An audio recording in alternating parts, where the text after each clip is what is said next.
குரு வணக்கங்கள். வாழ்க வளமுடன். நெக்ஸ்ட் ஜென் நேயர்களுக்கு வணக்கம். நான் உங்க டிஎன்ஏ ஆஸ்ட்ராலஜர் மற்றும் பாரம்பரிய ஜோதிடர் சுப்ரஜா சுரேஷ்குமார். இன்னைக்கு நம்மளுடைய கிரகங்கள் காமிக்கக்கூடிய ஒரு விஷயங்களா இருக்கட்டும், நாம செய்யக்கூடிய செயல்களா இருக்கட்டும், எது தீர்மானிக்குது அப்படிங்கிற ஒரு கொஸ்டின் எல்லாத்துக்குமே இருக்கும். நம்ம வாழ்க்கையில் நடக்கக்கூடிய சில நல்ல விஷயங்களும் சரி, துயரமான விஷயங்களும் சரி, திடீர் அதிர்ஷ்டங்களும் சரி, நம்ம பிளான் பண்ணக்கூடிய விஷயங்களும் சரி, எது தீர்மானிக்குது?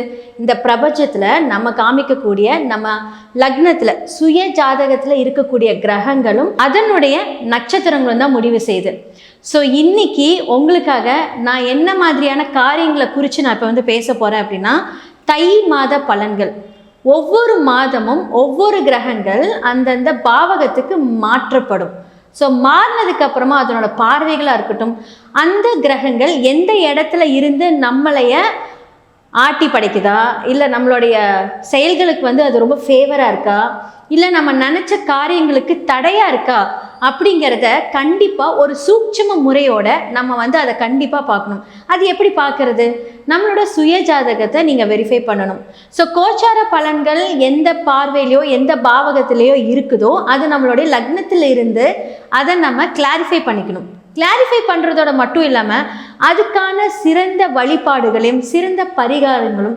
ஸோ பரிகாரங்கள் அப்படின்னு சொல்ல போனால் வாழ்வியல் பரிகாரமாகவும் இருக்கட்டும், இல்லை நீங்கள் கோவில் பரிகாரங்களாக இருக்கட்டும், அந்த சுய ஜாதகத்தில் பார்த்து அதை நம்ம கரெக்டாக கொண்டுட்டு போகும்போது நம்மளுடைய செயல்பாடுகள் அதனுடைய சார்ந்த விஷயங்களில் நம்ம 100% சக்ஸஸ் பண்ணலாம். ஸோ இன்னைக்கு தை மாத பலன்களாக மேஷ ராசியிலிருந்து மீன ராசி வரைக்கும் உண்டான பலன்களை பார்க்கலாம். இப்போது நம்ம யாரை பற்றி பார்க்க போகிறோம்? தை மாத பலன்களில் காலபுருஷ தத்துவத்தில் 12ஆம் வீடு, லாஸ்ட் வீடு, நம்மளுடைய மீன ராசி மற்றும் லக்னத்தை பற்றி தான் நம்ம பார்க்க போகிறோம். பெருமூச்சு விட்டுட்ருப்பீங்க இப்போ சீரியஸாகவே. ஏன்னா லக்னத்தில் சனி உக்காண்ட்ருக்காரு. அப்போது நம்ம தூங்கி நம்ம ஒரு பிளான் பண்ணுவோம். நாளைக்கு காலையில் 9 மணிக்கு எந்திரிச்சு நம்ம சீக்கிரமாக இந்த வேலையை செய்யலாம் நம்ம பிளான் பண்ணுவோம். ஆனால் நீங்கள் எந்திரிப்பீங்க 11 மணிக்கு. ஏன்னா சனி உங்களை அப்படி தான் ஆக்டிவேட் பண்ணிக்கிட்டே இருப்பார். இன்னொரு முக்கியமான ஒரு விஷயம் பார்த்தீங்க அப்படின்னா, 4ஆம் இடத்துல போய் குரு வக்ரம் ஆயிடுச்சு. அப்போ அப்படிங்கும்போது 4ஆம் இடம் அப்படிங்கிறது உங்களுடைய அம்மா, உங்களுடைய சுகஸ்தானம், அதே மாதிரி பார்த்தீங்கன்னா உங்களுடைய குலதெய்வ வழிபாடு, தெய்வ வழிபாடுகள், பயணங்கள், இது எல்லாமே 4ஆம் இடத்தை கொடுக்கும். அதுக்கப்புறம் உங்களுடைய இடம், உங்களுடைய வீட்டில் கொஞ்சம் ப்ராப்ளம்ஸ் கொடுக்கறது, அம்மாவுக்கு உங்களுக்கு கொஞ்சம் சண்டை சச்சரவு வருது, இது எல்லாமே இப்போ மீனத்துக்கு இருக்கும். அம்மா இல்லைன்னா உங்களுடைய இடத்துல கை வைக்கிறது, இட ரீதியான தொந்தரவுகள். இப்போ நீங்கள் ஒரு இடத்த விற்கிறீங்கன்னு வச்சுக்கோங்களேன், விற்கவே முடியாது. அப்போ என்ன ஆகும் அப்படின்னா, அந்த மாதிரியான ஒரு டென்ஷனை இந்த மீன ராசி மற்றும் லக்னத்துக்கு இப்போ அந்த சனி கொடுப்பார். ஏன்னா வக்கரமாக இருக்கு இல்லையா, நம்ம ஒரு செயல்னா சீக்கிரமாக நடந்துடும் அப்படின்னு நினைப்போம். நீ நினச்சிட்டியா, அது நடக்கவே நடக்காது அப்படிங்கிறது சனி இங்கே உட்காந்து வேலை செஞ்சிட்ருப்பார். அப்போது இதெல்லாமே நீங்கள் அதை முயற்சி பண்ணி அதை ஃப்ளோவாக கொண்டுட்டு போகணும். நீங்கள் தொடர் முயற்சி பண்ணும்போது நம்மளுடைய எண்ணங்கள் மூலியமாக அந்த விஷயங்கள் சக்ஸஸ் ஆகும்.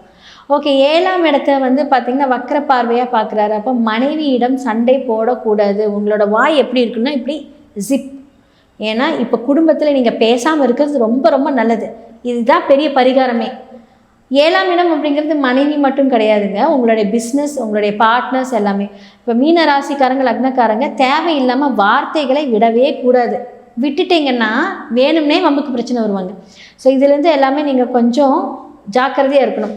ஸோ ஓகே, இந்த மீன லக்னக்காரர்களுக்கு பார்த்திங்கன்னா சனி பார்த்தீங்க அப்படின்னா 10க்கும் 11க்கும் அப்படிங்கும்போது என்ன, 10ஆம் இடம் அப்படிங்கிறது உங்களுடைய தொழில்ஸ்தானம். தொழிலில் இப்போ கொஞ்சம் பிரேக் இதெல்லாமே கொடுப்பார்.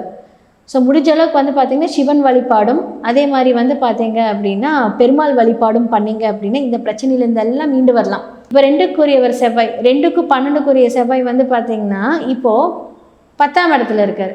அப்படிங்கிற பட்சத்தில் பார்த்தீங்க அப்படின்னா மனைவியினால் வருமானம், அது மட்டும் இல்லாமல் கொஞ்சம் கட் பண்ணி அந்த ப்ராப்ளம், ஏன்னா 12ஆம் இடம் வருது இல்லையா, அந்த இடத்துல ஒரு பிரேக் பண்ணி மனைவினால் வருமானம்.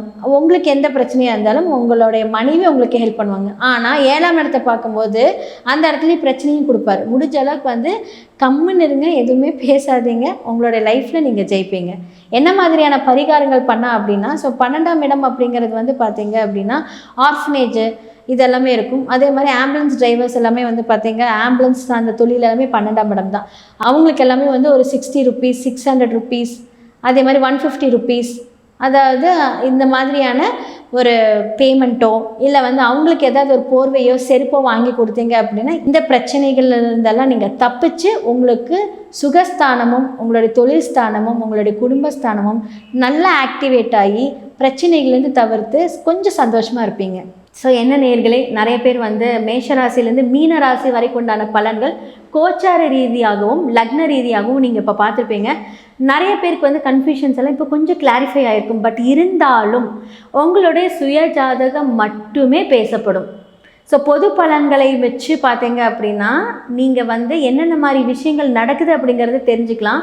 ஆனால் உங்களோட சுய ஜாதகங்களில் நடக்கக்கூடிய விஷயங்களை நீங்கள் வந்து கிளாரிஃபை பண்ணும்போது உங்களுக்கு உங்களுடைய சூட்சும ரகசியங்கள், யார் யார் எந்தெந்த நட்சத்திர வழிபாடுகள் பண்ணணும், யார் எந்த கிரகங்களை நீங்கள் ஆக்டிவேட் பண்ணணும், டீஆக்டிவேட் பண்ணணும், இந்த தசா புத்திகளுக்கு வந்து யாரெல்லாம் நீங்கள் வந்து வழிபாடு செய்யணும் அப்படிங்கிற எல்லாமே நான் சொல்லியிருப்பேன். உங்களுடைய சுயஜாதகத்தை பாருங்கள்.